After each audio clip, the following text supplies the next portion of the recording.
looks like a changing of the guard somewhat in terms of, the Rams and 49ers on the way up and maybe the Seahawks and the Cardinals on the way down. Stacey, we've seen this division probably be the most active prior to the official start of free agency.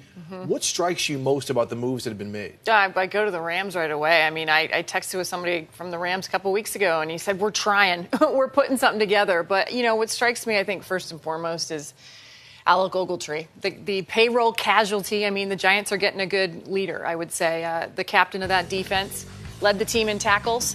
They got to replace that guy. We love what they've done as they've transitioned from the 4-3 to the 3-4 and added those two big-name quarterbacks.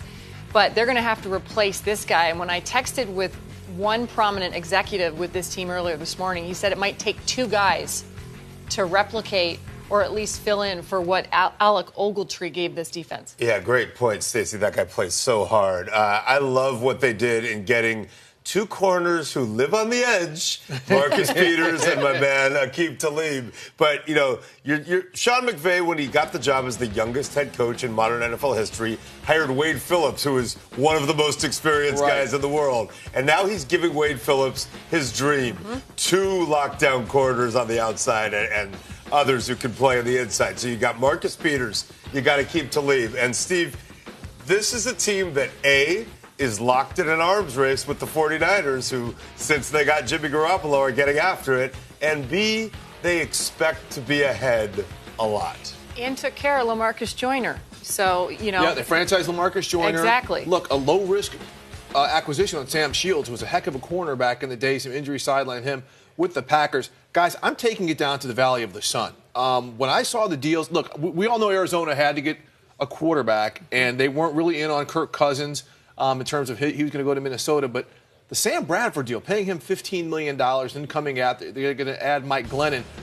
That tells me that even though they may be in the future building of a quarterback, they may draft one, they're trying to give Larry Fitzgerald one more shot. They're getting veteran quarterbacks right now, but there's so much risk with Bradford in terms of the injury. If he's on, he could really help them out. I just this seems like such a stopgap move, and then you lose Honey Badger for salary cap reasons, and you give Sam Bradford a $15 million contract. Again, I get what they had to do right there, but it is what it is. Quickly, guys, what about the Seahawks, Mike Silver? I mean, we've seen them. And by the way, Richard Sherman's on the 49ers. Correct. So that rivalry's lit again. But, I mean, defensively, they've lost a lot of players. They lose Jimmy Graham. We see him sign with Green Bay. I mean, what about them kind of cleansing that roster as well? Well, it's an entire cleanse. And then you look at Cliff Averill and Cam Chancellor. This is an often injured team. And we started to see a bit of the decline back in 2016. So they want these younger players to sort of emerge. Does Earl Thomas come back for this team? And, yes, they're building the offense around their quarterback, Russell Wilson. There's no Jimmy Graham in there now. Yeah, these teams, none of these teams are done moving right now, especially with the 49ers still having a ton of cap space. All right.